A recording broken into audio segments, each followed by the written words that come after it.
Sambung Selaksa Asa bersama Asa FM.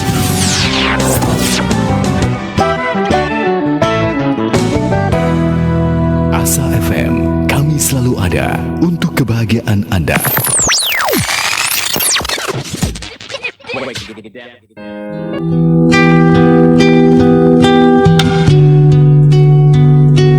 Setelah Muhammad Sallallahu Alaihi Wasallam diangkat menjadi Rasul, dimulailah perjuangan berat. Khadijah adalah orang pertama yang beriman. Dia memberikan dukungan sepenuhnya untuk dakwah Rasulullah Sallallahu Alaihi Wasallam. Dukungan itu benar-benar membuat beliau kuat.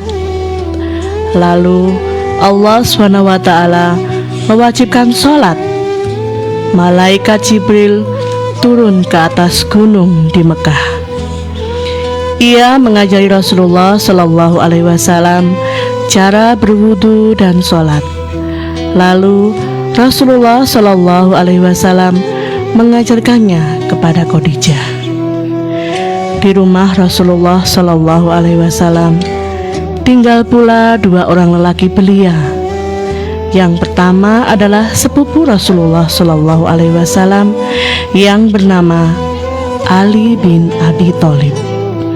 Yang kedua adalah putra angkat Rasulullah yang bernama Zaid bin Haritsah. Ali melihat Rasulullah mengajari Khadijah sholat, dia pun penasaran.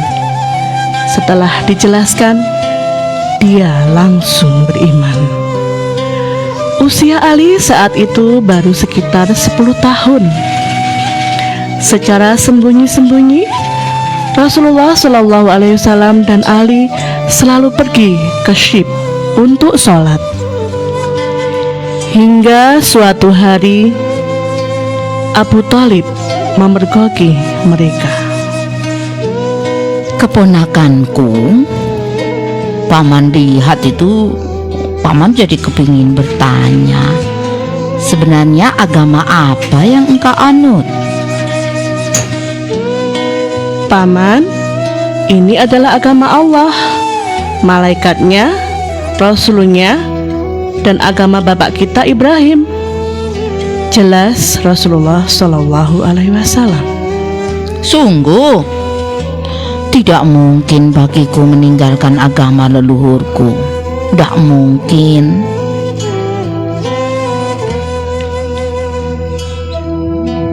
Namun demi Allah, tidak akan kubiarkan seorang pun berbuat jahat kepadamu selagi aku masih hidup. Sayang, Abu Thalib tidak mau beriman. Dia hanya mau membela dan melindungi Rasulullah Sallallahu Alaihi Wasallam. Sesudah itu, Zaid bin Haritsah dan seluruh anak perempuan Rasulullah Sallallahu Alaihi Wasallam masuk Islam.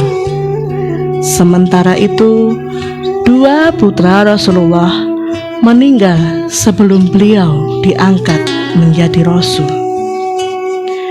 Setelah itu, masuk Islam sahabat dekat Rasulullah Sallallahu Alaihi Wasallam, yaitu Abu Bakar bin Abi Quhafah.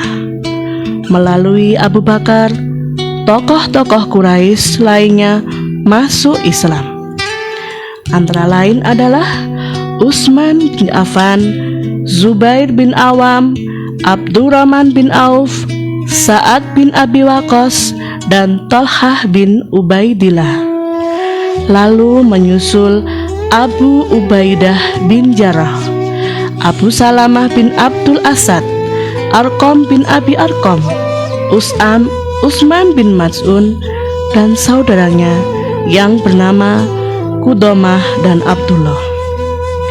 Masuk Islam pula Sa'id bin Zaid dan istrinya yang bernama Fatimah binti Al-Khattab. Mereka berdua diajak oleh Ubaidah bin Al-Harits.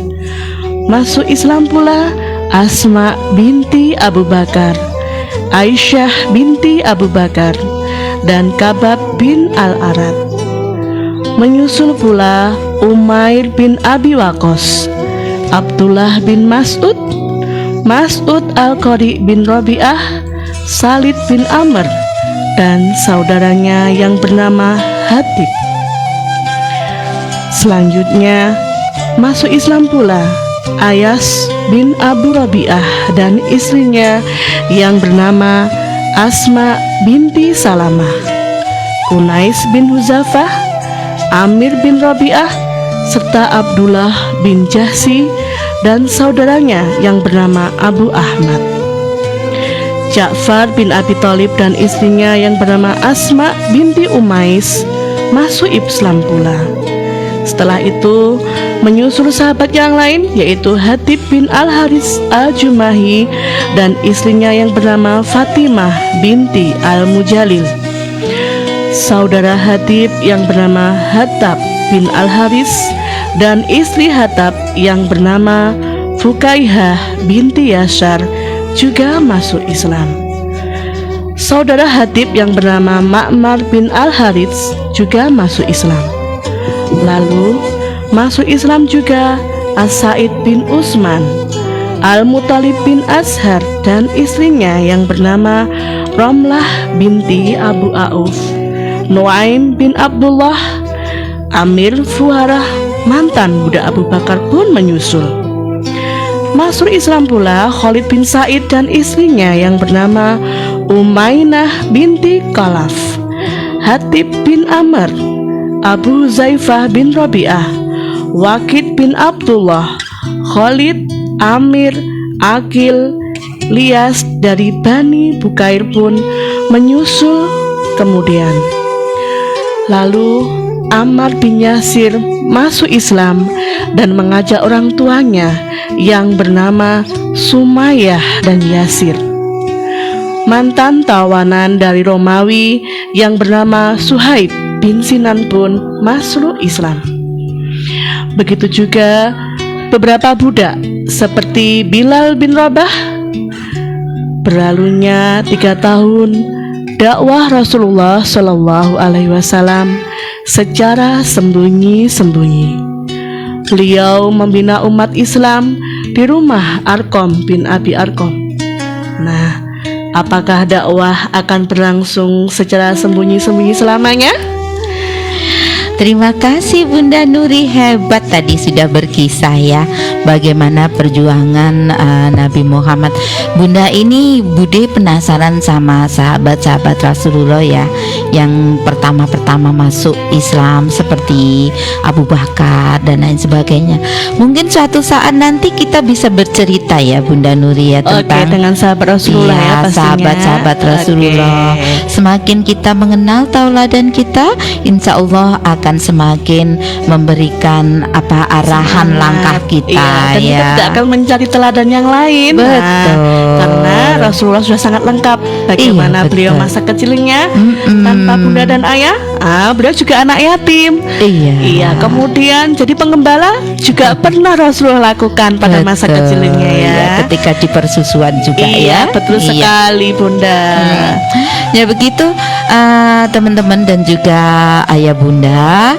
Di ujung sebelum kita pamit ada pesan-pesan yang Bunda Nuri sampaikan kepada para pendengar, monggo silakan. Oke, terima kasih untuk para pendengar di penjuru bumi Allah dimanapun ya. Semoga senantiasa dalam nikmat Allah, sehat, dan tentunya dengan sebuah kesehatan yang kita punya adalah sesuatu yang luar biasa yang harus kita jaga. Dan salah satunya adalah dengan Iqra, banyak membaca, kemudian mencari teladan yang sudah dijamin masuk surganya ya Budi Ani ya. Kalau tokoh-tokoh yang lain mungkin masih belum sama Allah itu belum dipastikan. Nah, tapi kalau Rasulullah dan sahabat-sahabat yang jelas-jelas sudah dengan makan dengan tangan kanan, Quran, berdoa sebelum melakukan kegiatan, membaca hamdalah, dan banyak sekali contoh-contohnya yang sudah Rasulullah ajarkan. Salah satunya dengan senyum ya. Ada salah satu hadis beliau mengatakan, tabassumuka liwajhi akhi kalaka sodakoh. Senyummu kepada saudaramu adalah sedekah.